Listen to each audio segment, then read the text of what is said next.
and welcome to Fatima TV. I'm John Vennari from Catholic Family News. I'm with my friend and colleague Chris Ferrara. It's October 22nd. We're winding to the end of this synod, and today we watched the entire press conference, and it was really a non-event. It was pretty dull until at the end when Archbishop Gracias became more and more indiscreet. He kind of let the cat out of the bag, although I think a number of the people in the press office missed what was happening. So let's talk about that. Well, I'll put it to you this way. I've had it up to here with this farce. Yeah. I mean, at this point, I see no reason to be restrained in my assessment of what is going on. This is an absolute deception of the faithful. Gracias, Archbishop Gracias, the notorious pro-gay prelate, handpicked by Francis for the Committee of 10 that is drafting the final document, let it be known today that in the final document there will be an opening yet again to the idea of admitting divorced and remarried people to Holy Communion. And get this, he said, well, yes, in 1984, John Paul II and Familiaris Consortio did say that the Church affirms her discipline, that it's impossible to admit public adulterers to Holy Communion. But, to quote him or paraphrase him, theology progresses and discipline progresses. Really? Well, you'll go into the details of Familiaris Consortio, but we have John Paul II teaching in 1984 that it is doctrinally and therefore in terms of practice impossible to admit the divorced and remarried to Holy Communion.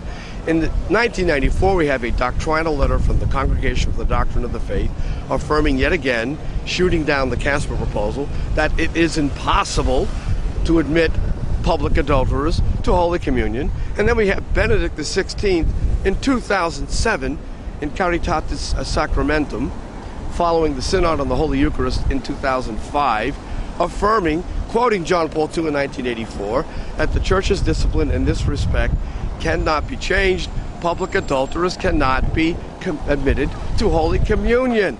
That's the end of the matter. This is not subject to debate, and here is Gracias telling us that they're still debating it. Well, what's interesting is he cited 84 of Familiaris Consortio, where he says John Paul talked about different situations, but John Paul did not speak of those situations in terms of situation ethics. What he said basically is that there are different Catholics will find themselves in this situation for different reasons. Some will be abandoned by their spouse when they try to make the marriage work. Others will be internally convinced that their first marriage was invalid for some reason, and they get married again for the sake of the children.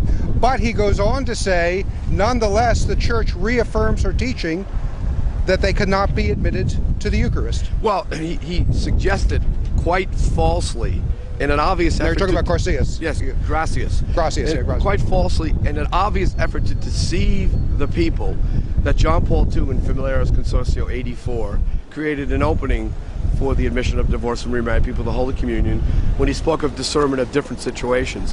The discernment of different situations of which he was speaking in that context was how you treat them pastorally short of admitting them to Holy Communion. Exactly. Which he said is impossible. So pastorally, you're going to take a different approach in counseling someone who was the victim of an abusive husband that dumped her, as opposed to someone who initiated the problem, namely the abusive husband. They get different pastoral approaches when you're trying to counsel them on how to live their lives. That has nothing to do with admitting them to Holy Communion. This is a deliberate deception. I say that publicly. I say that in terms of video, to your face, Archbishop Gracias. You're misleading the faithful. It's impossible that he would not know that. This was a spin. This was something that was said in order to give the impression that even John Paul, if he were alive today, he would follow up on this supposed opening that he gave in Familiaris Consortio, which was no opening. I want to read exactly what John Paul says, providing the wind. It's a windy day here, provided the wind lets me do it. Here's what he said after he talked about these different situations. He says, the Church reaffirms her practice, which is based upon sacred scripture, of not admitting to Eucharistic communion divorced persons who have remarried. They are unable to be admitted there, too, from the fact that their state in life contradicts the union of love between Christ and the Church, Besides, there is another pastoral reason. If people were admitted to the Eucharist, the faithful will be led into error and confusion regarding the church teaching about the indissolubility of marriage. So that is what Subversion Consortio says. It's a disciplinary practice rooted in divine revelation. Therefore, it is intrinsically connected to doctrine and cannot be changed. It cannot be changed. And yet, they're here, obviously, for the sole purpose, or one of the main purposes, of trying to change this discipline. They are still at it. They're still at it. As this synod draws to a close, they will not quit. But on that point, though, John Paul II said the teaching is rooted in divine revelation, the discipline rather, and Benedict said the same thing in his apostolic letter in 2007. Yet Gracias would have us believe that theology has progressed and discipline has progressed in the last 7 years. Who are you kidding? Who are these subversives that have gathered here in Rome at the personal invitation of Francis? Who do they think they're kidding? Well, it's interesting because even Archbishop Schneider, who's been a good man through this whole thing, he just gave an interview to LifeSite News where he said that they call it the Synod on the Family, but it doesn't really seem to be about the family. It seems to be for the purpose of admitting what he calls anti-Christian ideology into the church, admitting divorce and remarriage, admitting the homosexuals, and he said this is he agrees with the concerns of the 13 cardinals, and that this is really, well, he doesn't say it's a sham, but it is not what a Catholic event should be. Not what a Catholic event should be. Because it is a sham. Yeah, it's a sham, and even procedurally speaking, we found out today, for example, that the minor circles or the language groups submitted no fewer than 800 proposed amendments to the absolutely useless and even heterodox Instrumentum Laboris. In other words, they ripped it to pieces with 800 proposed changes.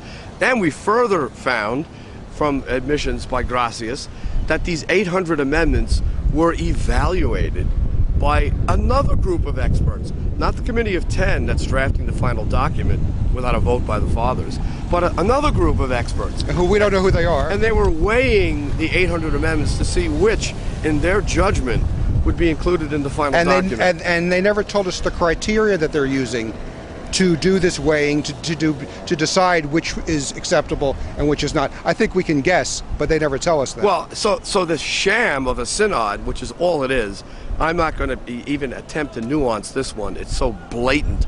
The sham has wheels within wheels now.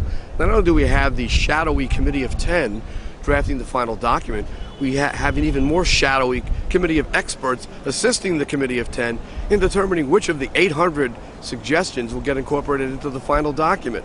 How will they even determine whether the majority will be heard in terms of these objections?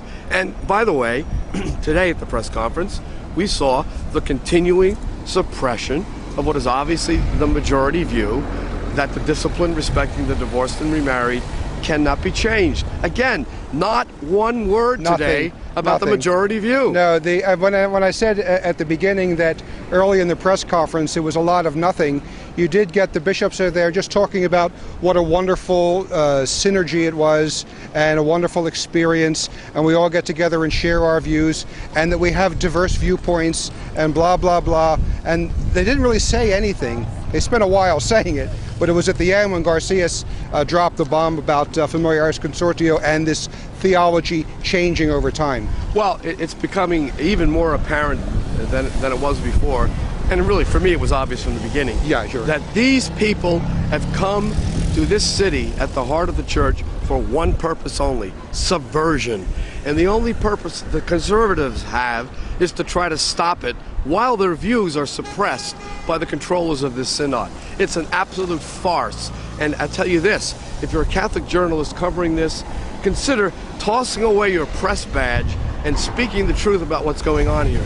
This is not just an event to be covered like a dry news story. This is an attempt to overthrow the moral edifice of the church. Well, Archbishop Schneider even spoke about, I forget the exact words he used, but he talked about the manipulation of the synod by means of the press briefings, that we're really not getting the full story.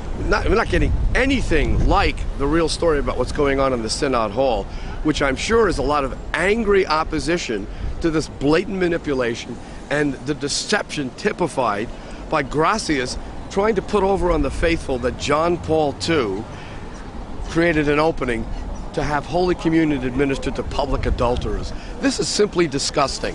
Well, we're coming to the end of this now, and of course, what did they say? What's going to happen on Friday and Saturday, so we can wrap this up? Well, there's been a schedule change. They were supposed to get the document this morning at around 10:30, and then they were supposed to have a whopping 2.5 hours to debate the document among themselves.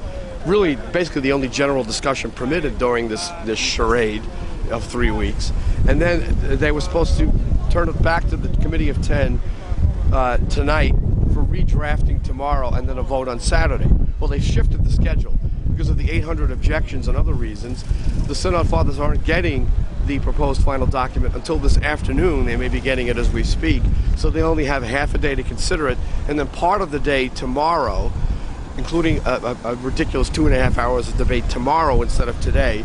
And then it will be turned over to the drafting committee tomorrow afternoon for redrafting. What a joke that's going to be. Yeah. And then he said on Saturday... he said it's about 100 pages, right? It's about 100 pages long. And on Saturday, they're going to have a vote. And we can't fail to mention this. Apparently, it's going to be electronic voting. I don't trust the electronic voting here. I'm going to be honest about it, given the amount of deception we've seen at these press conferences. Yeah, you can't help it. Yeah. But then the disturbing thing about the votation process, aside from the fact that it's electronic, there's going to be a paragraph-by-paragraph vote, which is fine. But then they're going to vote on the entire document as well. How is that going to work? If you're a Synod Father and you've objected to, say, 20 paragraphs, and then you're asked to vote on the document as a whole, how can you vote anything but no? If you vote yes, you're contradicting your objections.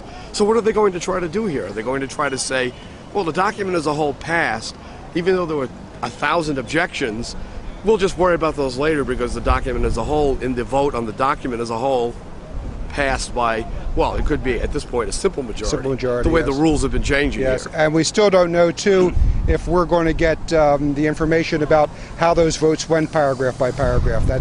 We don't know what's happening with that yet. There's been nothing said. It's a study in confusion, misdirection, and deception at the front end. But at the back end, there is an obvious determination which has motivated this fraud from the beginning to find a way to topple the moral edifice of the church by allowing public adulterers to receive Holy Communion, by validating cohabitation, and by creating an opening for the acceptance of homosexual unions in the church. We've been here 2 weeks. That couldn't be more obvious. It's a constant theme, especially the divorced and remarried business, a constant theme in the press conferences. So we're wrapping this up. Please resist this, say your rosaries, pray, because what's going to happen is we have to look at what the post-synod church is going to be. Now that they've opened all these doors, those doors are going to stay open and the manipulation is going to continue. Well, we'll be here for the final vote, though. We'll be here for the final vote, so stay with us. We'll see you tomorrow. John Vennari, Chris Ferrara, signing off for Fatima TV.